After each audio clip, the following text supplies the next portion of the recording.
Bienvenidos hermanos a esta clase de libros históricos. En esta oportunidad estamos con el libro de Samuel. Y cuando digo libro es porque estoy refiriéndome a los dos libros de Samuel, que originariamente eran uno solo y por cuestiones de espacio se dividieron. Pero meditando en el libro de Samuel, Samuel es aquel libro que enlaza el periodo de los jueces con la monarquía. Es decir, recuerden que las distintas situaciones caóticas que se estaban experimentando en el libro de los jueces, donde una de las frases más llamativas era que no había jefe ni rey y cada uno hacía lo que bien le parecía. Esta situación que llevó a ciclos de decadencia y dificultades tuvieron digamos, a partir del pedido que el pueblo le hace a Samuel, que era el último juez, de un rey. Entonces Samuel es guiado por Dios a establecer esta organización social y política. Bueno, Elí y Samuel fueron los últimos jueces. Samuel, Saúl y David son los personajes centrales de este libro, el cual fue escrito entre el 931 al 722 a.C. Las divisiones principales del libro, del capítulo 1 al 7, se describe a Samuel con su nacimiento y el llamamiento. Del capítulo 8 al 31, la vida de Saúl y su magistratura pública. Del capítulo 16 al 31, el ascenso, el crecimiento, el protagonismo que iba creciendo de David, hasta que después vemos su establecimiento como rey. Bien, vamos a ver cada uno de estas personas centrales, a Samuel, a Saúl y a David en esta clase. Samuel es una respuesta a la oración. Si vemos en el capítulo 1 de Samuel, Ana, su madre, que era estéril y era oprimida y avergonzada por Penina, que era otra de la mujer de Elcana. En esa situación ella va a Dios e intercede por su situación, ¿sí? Dice que capítulo 1 versículo 6, y su rival la irritaba, enojándola y entristeciéndola porque Jehová no le había concedido tener hijos. Así hacía cada año cuando subía a la casa de Jehová. Le irritaba así, por lo cual Ana lloraba y no comía. Y dice el versículo 9, y se levantó Ana después que hubo comido y bebido en Silo, y mientras el sacerdote Elí estaba sentado en una silla junto a un pilar del templo de Jehová, ella con amargura de alma oró a Jehová y lloró abundantemente.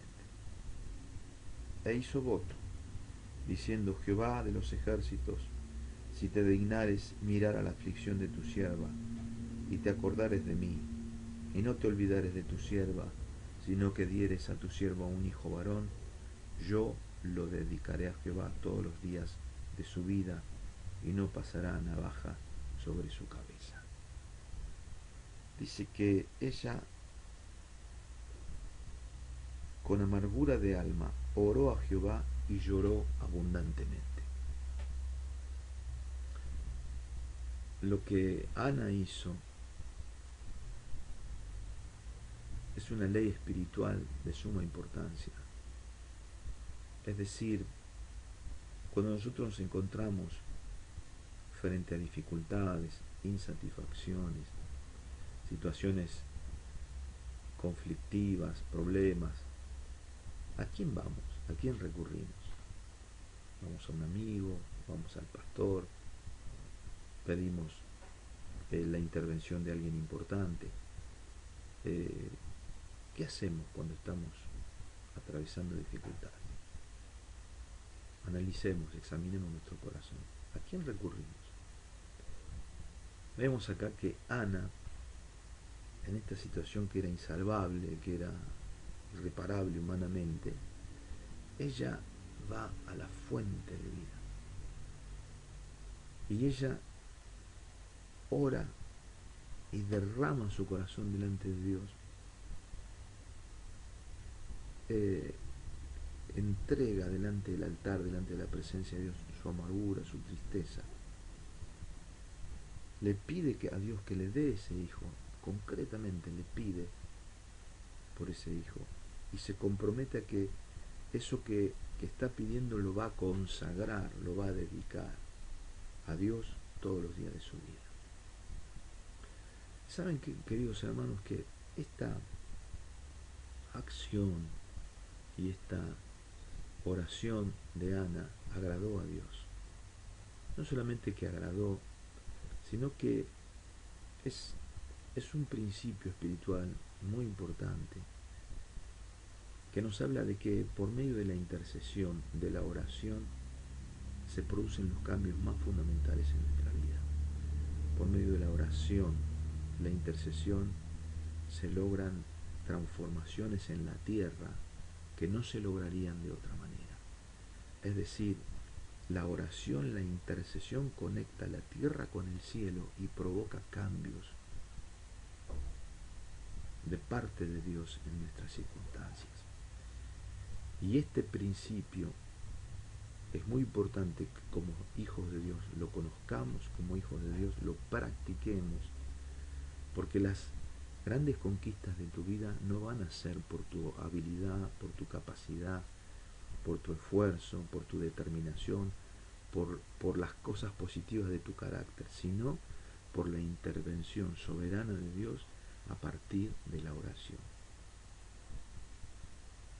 Las grandes conquistas en tu vida van a tener que ver con estos momentos de intimidad fundamentales que van a transformar de raíz circunstancias que de ninguna otra manera pudiesen ser modificadas. Y Ana conocía este principio, lo puso en práctica y su situación fue radicalmente transformada a partir de la oración y de la intercesión. Y por esto mismo, el origen, la génesis de Samuel fue la oración. Por eso mismo le puso ese nombre, Samuel, que significa pedido a Dios o escuchado por Dios. Y Samuel también fue un intercesor poderoso. Y ya que estamos en el tema de la intercesión, de la oración, vamos a buscar estos textos. Dice allí en el capítulo 7 de 1 Samuel, versículos 5 y 9. Y Samuel dijo: reunid a todo Israel en Mizpa, y yo oraré por vosotros a Jehová. Dice el versículo 13: así fueron sometidos los filisteos y no volvieron más a entrar en el territorio de Israel, y la mano de Jehová estuvo contra los filisteos todos los días de Samuel. Pero me estoy pasando, por alto el versículo 8, ¿no? Entonces dijeron los hijos de Israel a Samuel: no ceses de clamar por nosotros a Jehová nuestro Dios, para que nos guarde de la mano de los filisteos. Y Samuel tomó un cordero de leche y lo sacrificó entero en holocausto a Jehová. Y clamó Samuel a Jehová por Israel, y Jehová le oyó. El sacerdote y profeta Samuel fue un hombre de intercesión, un hombre de oración, al cual Dios escuchaba. Fíjense que dice ahí en el versículo 13 que la mano de Jehová estuvo contra los filisteos todos los días de Samuel. ¿Esto qué significa? Significa que la intercesión de Samuel, la oración de Samuel, era como un escudo invisible de protección para que el enemigo no entrase y no oprimiese a Israel.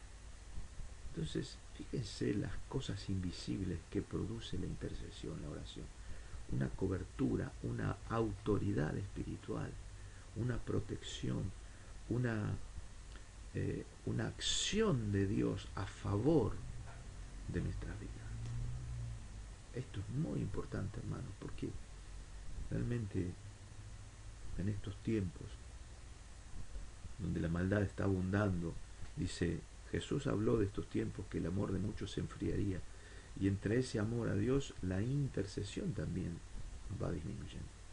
Por eso es importante que volvamos a esta senda de tener tiempo con Dios, intimidad con Dios, de orar por nuestras situaciones, para que sea la mano de Dios la que transforme y cambie lo que ninguno de nosotros por acción humana puede cambiar.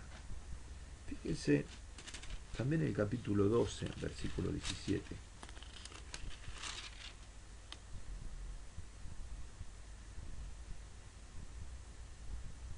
Dice, ¿no es ahora la siega del trigo? Yo clamaré a Jehová, y él dará truenos y lluvias, para que conozcáis y veáis que es grande vuestra maldad que habéis hecho ante los ojos de Jehová, pidiendo para vosotros rey. Y Samuel clamó a Jehová, y Jehová dio truenos y lluvias en aquel día, y todo el pueblo tuvo gran temor de Jehová y de Samuel. Y fíjense a partir del versículo 23. Así que lejos sea de mí que peque yo contra Jehová, cesando de rogar por vosotros. Antes os instruiré en el camino bueno y recto. Solamente temed a Jehová y servidle de verdad con todo vuestro corazón, pues considerad cuán grandes cosas ha hecho por vosotros. Mas si perseverareis en hacer mal, vosotros y vuestro rey pereceréis. Es decir, dice, lejos sea de mí que peque yo contra Jehová, cesando de rogar por vosotros. Es decir, Samuel entendía que parte de su oficio como sacerdote y como profeta era la oración, era la intercesión. Es decir, él tenía que dedicarse a la oración. O sea, la oración, la intercesión debería formar parte de su trabajo, de su consagración, de su prioridad número uno. Y no estamos hablando de un listado de cosas por las cuales tenemos que orar, sino que estamos hablando de tiempo importante dedicado y consagrado a la intimidad con Dios, a la oración intercesora a favor de. Entonces Samuel, vemos claramente que entendió que el ministerio sacerdotal involucraba la oración intercesora. Vamos al capítulo 15, versículo 10. Dice, y vino palabra de Jehová a Samuel, diciendo, me pesa haber puesto por rey a Saúl, porque se ha vuelto de en pos de mí, y no ha cumplido mis palabras. Y se apesadumbró Samuel, y clamó a Jehová toda aquella noche. Ya vamos a ir a este punto, pero sucedió que Dios le reveló a Samuel, porque tenía intimidad con Dios, que Saúl se había desviado, que Saúl no estaba teniendo un corazón obediente a las cosas que Dios le pedía. Entonces, en esa intimidad que tenía Samuel con el Espíritu Santo, le revela que se estaba torciendo Saúl, y entonces es ahí donde recibe la carga de la crisis de la situación. A veces que Dios pone una carga en nuestro corazón, pone un peso por ciertas circunstancias, y a veces no tenemos que hacer nada, a veces solamente Dios nos muestra algo para orar, para interceder, para revertir esas situaciones que se van degradando y corrompiendo en tal persona, en una congregación o en amigos o en situaciones X. Interceder. Y allí está, dice que él recibió esa carga, se apesadumbró y clamó a Jehová toda aquella noche. Aún Dios nos puede despertar con una un peso de intercesión a la madrugada, en horarios inoportunos, en horarios que deberíamos descansar, pero quizás son esos tiempos de intimidad, en soledad, en el silencio de la noche, donde Dios nos llama a orar, a interceder, a buscarle, a clamar, a estar con Él. Y dice que en medio de esta crisis donde se empezó a manifestar el carácter impulsivo, temeroso y con distintas aristas de inmadurez del corazón de Saúl, ahí estaba Samuel intercediendo a Dios por esa situación y por lo que significaba esta inestabilidad social que iba a traer este líder que se estaba tambaleando. Entonces, en medio de esa situación, Dios lo llama a orar. Y Samuel estuvo en la presencia de Dios, intercediendo por la crisis de Saúl y por la crisis de la nación. Vemos también en el versículo 16, del 1 al 3. Dijo Jehová a Samuel: ¿hasta cuándo llorarás a Saúl, habiéndolo yo desechado para que no reine sobre Israel? Llena tu cuerno de aceite y ven, te enviaré a Isaí de Belén, porque de sus hijos me he provisto de rey. Y dijo Samuel: ¿cómo iré? Si Saúl lo supiera, me mataría. Jehová respondió: toma contigo una becerra de la vacada y di a ofrecer sacrificio a Jehová he venido. Y llama a Isaí al sacrificio, y yo te enseñaré lo que has de hacer, y me ungirás al que yo te dijere. Otra vez, capítulo 16. Allí estaba Samuel llorando por Saúl, llorando por la situación, afligido por la vida de Saúl y por las consecuencias que esto significaba. Y el Espíritu Santo y Dios mismo le habla y le dice: ¿hasta cuándo vas a estar afligido y por esta situación? Yo ya he tomado una decisión, ya me he provisto a alguien para que reine en su lugar. Es decir, otra vez ahí lo vemos a Samuel en intimidad con Dios. Y Dios le dice: bueno, a esta persona yo la he desechado y ahora me he provisto de un rey conforme a mi corazón. Ve a la casa de Isaí y yo te mostraré lo que has de hacer.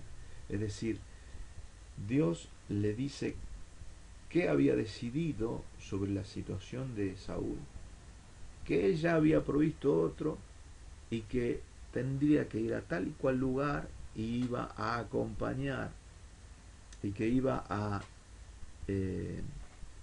ungir a aquel futuro rey. Qué tremendo. Y todo, ¿cómo sucedió esto? ¿De dónde recibió estos planes y esto? En la presencia de Dios. Porque en definitiva, el Señor es el Espíritu. Y donde está el Espíritu del Señor hay libertad, y hay dirección y provisión.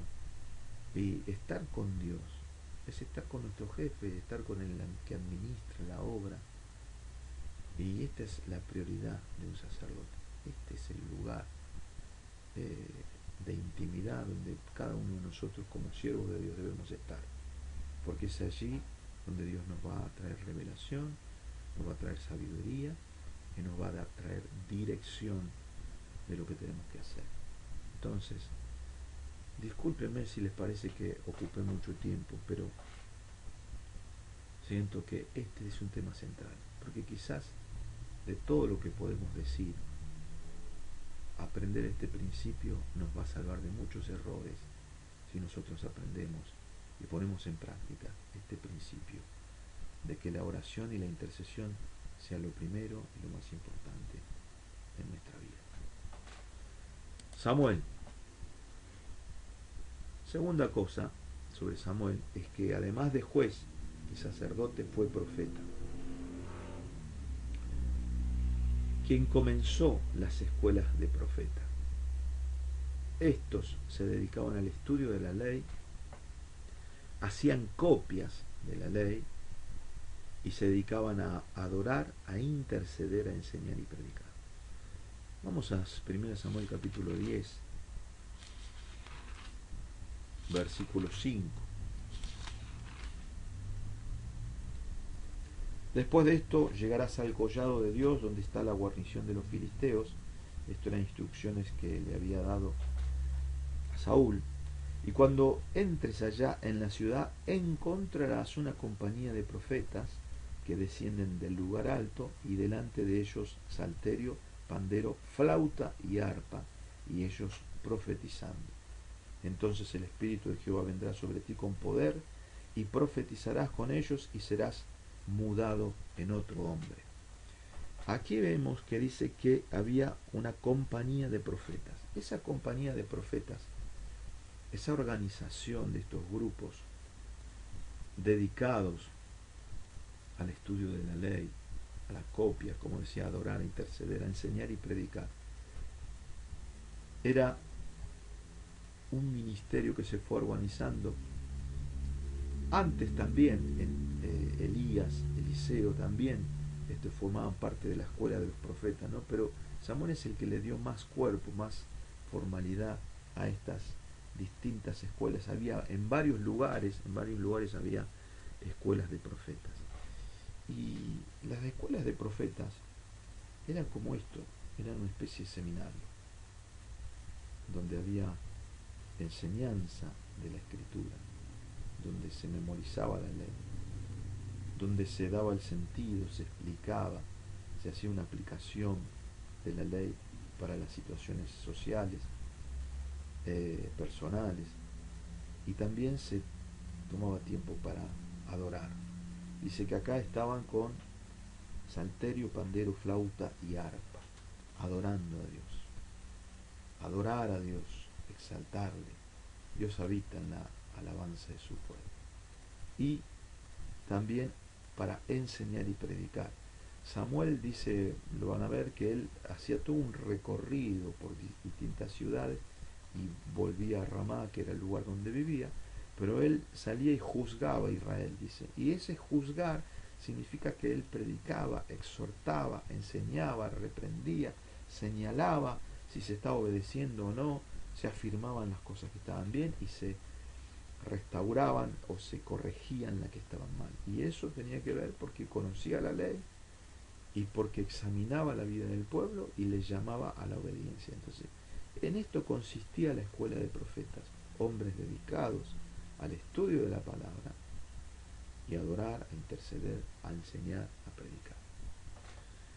Bien, gloria a Dios. Esta es una escuela de profetas. Este seminario es una escuela de profetas. Todos ustedes que están en este momento escuchando y recibiendo esta enseñanza, esto es la continuidad de un propósito de Dios, es decir, que se explique la palabra, que se enseñe la palabra, que se pongan sus principios para ser conocidos y obedecidos. Amén. Gloria a Dios por esto.